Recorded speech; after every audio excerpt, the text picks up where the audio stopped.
Good afternoon, everyone. I hope you're well. Christmas has treated you kindly. Goldington Road is damp. Rain has fallen in these parts over the last 48 hours quite a lot. It is soft underfoot. These horses will have to be good goers this afternoon. So here are the teams. Bedford Blues. COVID has directly and indirectly hit the Blues squad. Players have tested positive this week, and there have also been players whose housemates have tested positive. They will be watching on. I hope they're well. But the Blues team looks a little bit like this. In the back line, Rich Lane, Matt Worley and Dean Adamson occupy the wing three-quarter spaces. Ethan Grayson and Jamie Elliott tie up in the centres. Will Maisey and Alex Day in the backs complete things. In the forwards, Joey Conway, Jack Hughes, Ed Prowse in the front row. A engine room of Jordan Onajay for Luke Frost, and a back row of Bailey Ransom, Joe Atkinson and Tui Uru. And the Jersey team, three changes for the team that beat Scottish last weekend. Jack Roberts comes into the midfield. Wes White returns at number 8, and the former Blue Sam Leeming. How wonderful to see him back. He battled with Hodgkin's lymphoma, and he's back playing rugby. Lovely to see it. He takes the number 10 shirt for the Jersey Reds. Hughes, once again, Frost down with it. Much better. It splinters, does the rolling maul. Jersey just about regather themselves and position themselves once more behind it. But Blues looking for it. Grayson's after this. How does it bounce? Leeming has got to be cute. He just about does get the ball down. And as per the new rules this year, it will be a drop out behind his own goal line. A quick glance in front of you. Just had to bounce well, didn't it? Leeming had to be clever. Restarted. The ball is in the hands of Tui Uru, who's pouring forwards. Jersey Reds men are on him. 2-1. Prowse. Jersey defensively holding steady at the moment. Grayson looking for another gap. There's a little bit of a bounce in the midfield. Lane thinks he sees something. His opposite number Cope is, Owen. The other Brendan. My mistake. It was a penalty, it was a free go. Not rolling away was the call from the referee, and they'll go all the way back, and Blues will get another penalty.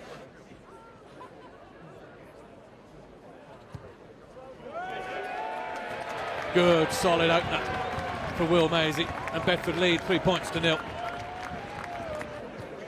Leeming will restart a big, long thump into the Bedford Blues 22. Alex Day, the scrum half, the former Saracens man, is underneath it. The ball just skids off the side of his boot, I think, somewhat. And the return from Leeming.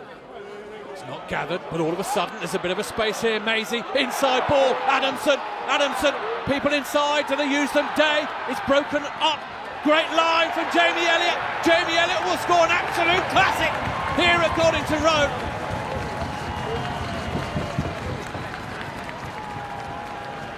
Lethal finishing from Bedford Blues.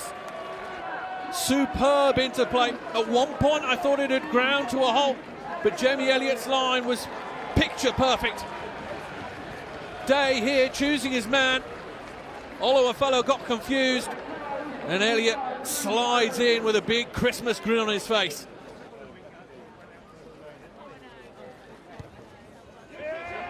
Not a dissimilar kick to that one moments earlier, and it gets the same treatment.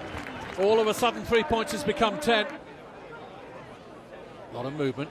I was about to say successfully done, but actually snaffled by the Blues, and into midfield they come. Grayson dancing one way and then the other, and Holgate got hold of him and said, can you take a seat?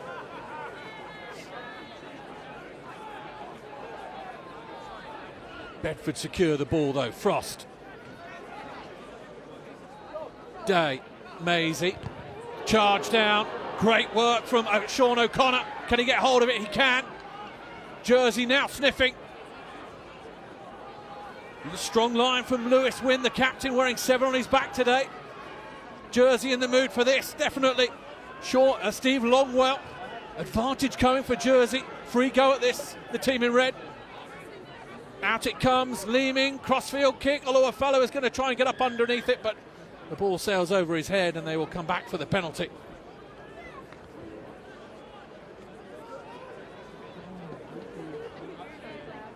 And Jersey are in the right at the bottom of it there. Good line out. Strong body positions on this rolling maul. The heat rises. They're almost there. The arm is out from the referee. Another free go at this. Elliott is in there trying to poke for it, but I think there might be a warning as well to the Bedford Blues team. I don't have the referee on a microphone at the moment. I'm not sure exactly what he's going to be saying, but it's sort of positions here that will ask questions of the referee. And again, if you ever get a chance to come here, make sure you go to the Borough down there in that far corner. Jersey are in that far corner, and they form the rolling wedge. The ball is at the back. Bedford Blues players are starting to scramble, starting to panic about how to position themselves, because this is a very large red wall that's making its way towards the line, and they are over. Number 2, it is Owen Clark, the Munsterman, the former Ireland age group player who's come up with the ball. It usually is the hooker, having thrown the ball into the line out, who positions himself at the back of that rolling wedge, and a more traditional way to play rugby in the damp, wet conditions that we currently have at the moment.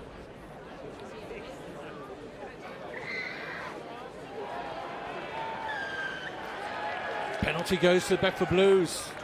That indication from the referee is that a man was handled in the air. So as they went up, you are not allowed to touch the player who catches the ball until he comes back down onto the floor.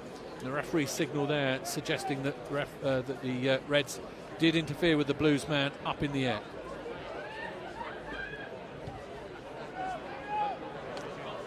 Maisey's kick just about makes it into the 22. His arrow. Again, I was going to say well done, a bit too early. And again, I think the same. What was that sign? Jumping across the line. I've got one of the analysts next door to me. He's just jumping across the line is the answer. So again, you can't close the gap in the jump. You can't jump into the opponent's space in the line out, and that's what the referee suggested there.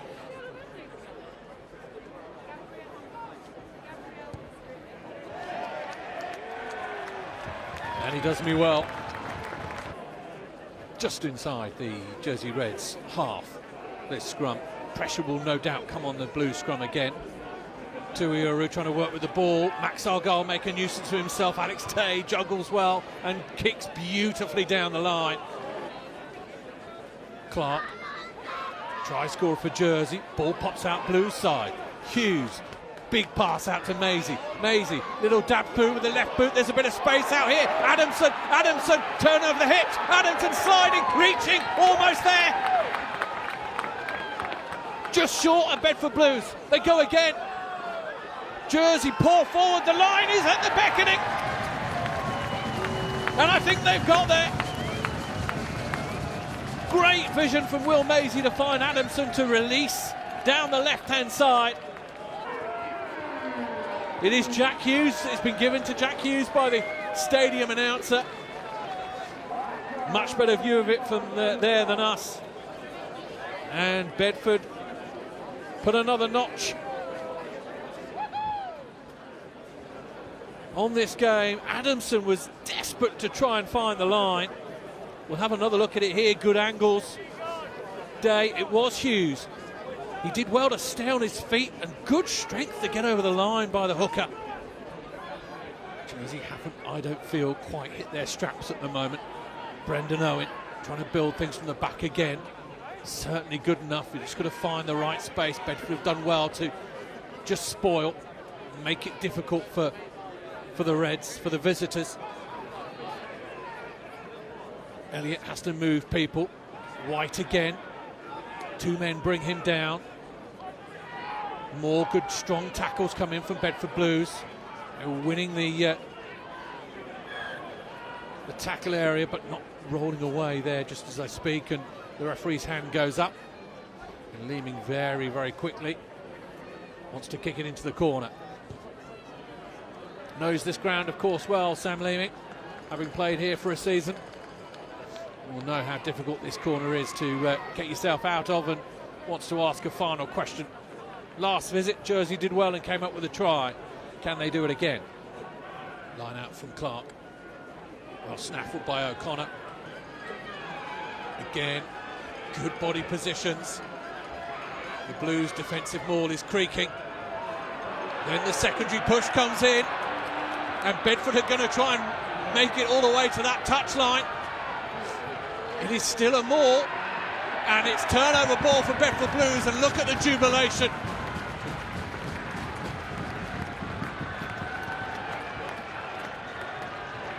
I know you know this, but it is a physical game, rugby union.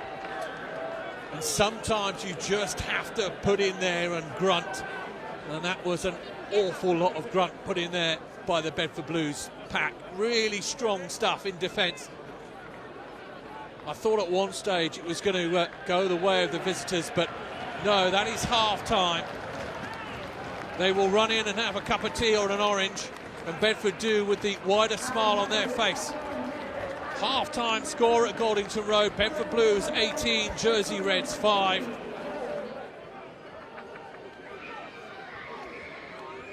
Again, ascendancy there from Jersey at scrum time. It's a free go once more. The kick across. Oluwafellow is after it.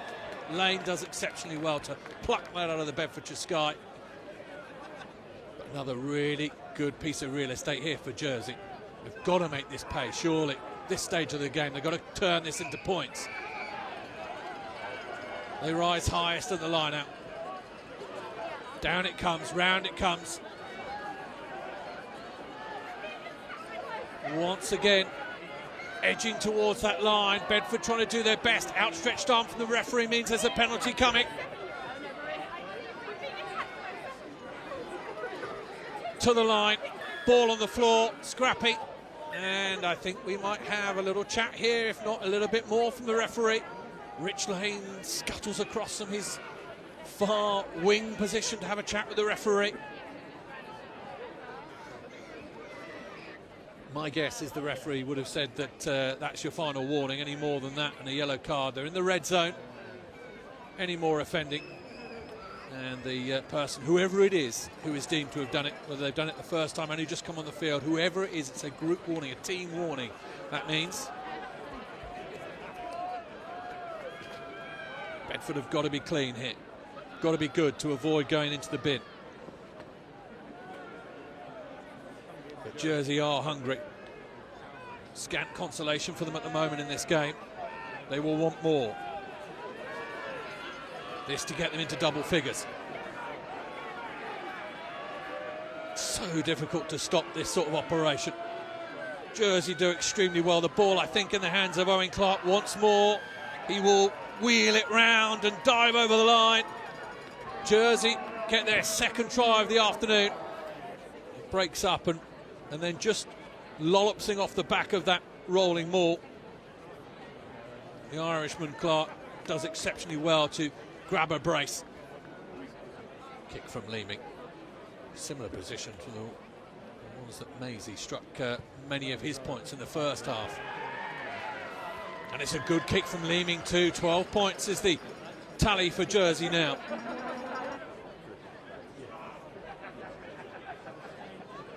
A lot of movement, good movement.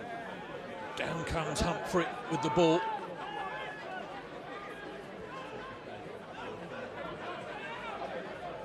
Jack Hughes scrapping well there, coming over the top, trying to disrupt. Ransom goes in, Garside helps. Coming in from the side, though, is the call. And once again, penalty is Jersey's.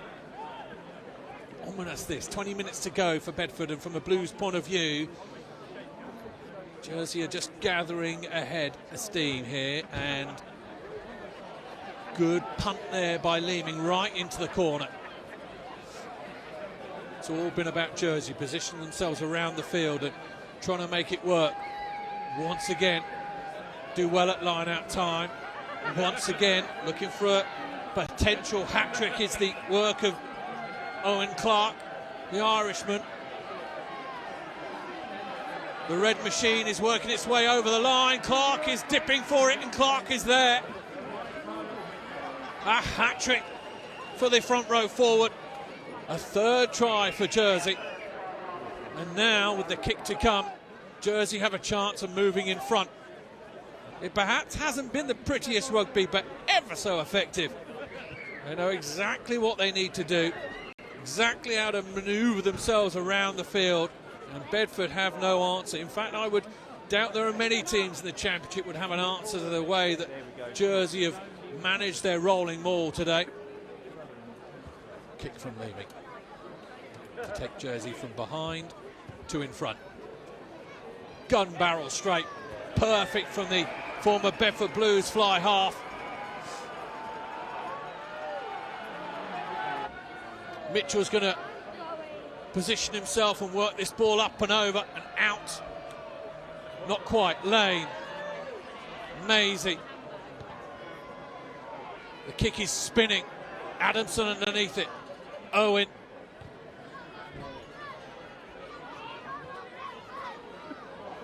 Lane lets it bounce.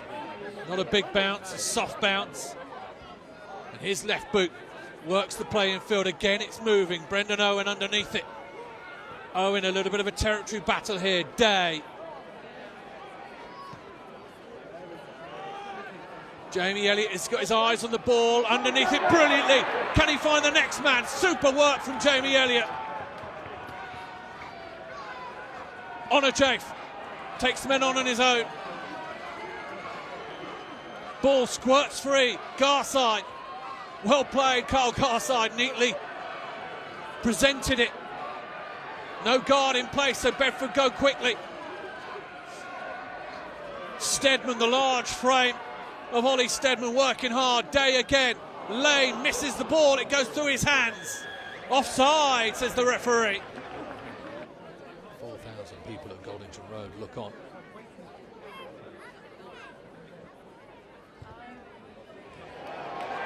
It's a super strike, really clean and in the conditions, neat from Will Maisey. Jersey's lead was short-lived. Bedford back in front.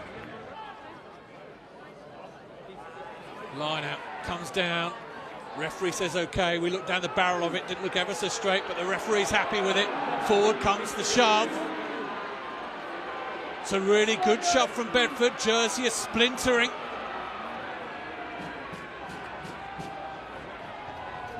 Down the short side they go. Connor Tupai misses everyone. And I think there's a hand in there, is there? Couldn't see it on this from this angle, but they are incensed at what might have happened there. And the stand on the far side are shouting a three-letter word that begins in O and ends in F. And it is a yellow card.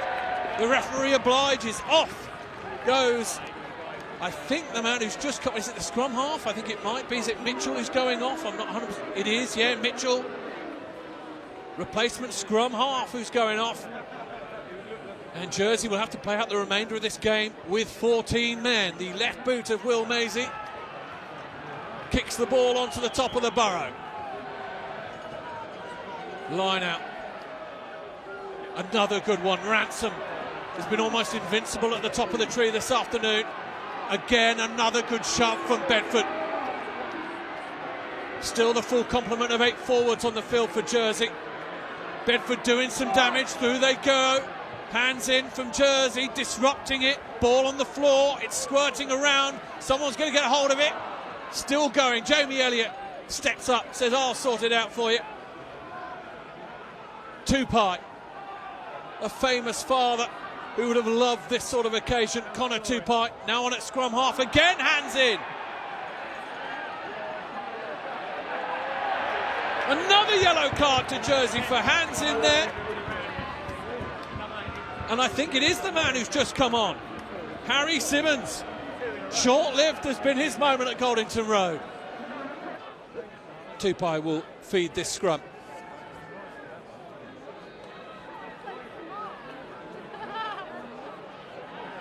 It stays relatively steady from a Blues point of view. The ball is in, it has been hooked.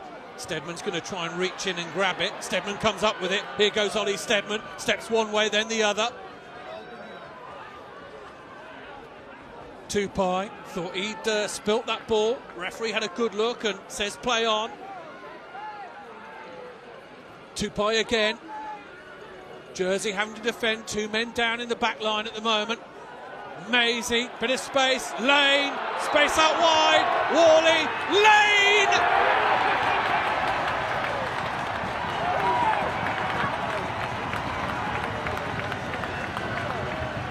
With the men missing, it was always going to come if they could work it.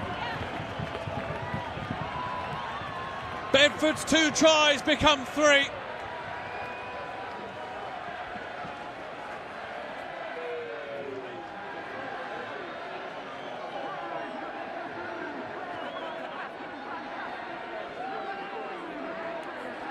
Patiently worked to the short side.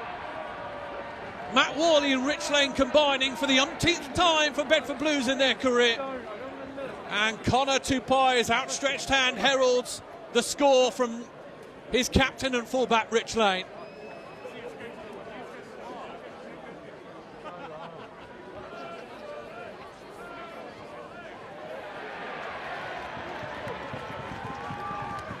He does kick it through the posts, adds the extra couple of points. Perfect pictures at Goldington Road. Jersey interested, too short in their back line. Leeming, little stab through. Lane definitely picks it up and kicks it out, and that will be it. And Jersey will leave with nothing. Desolation for the Islanders, but a fine home victory for Bedford Blues.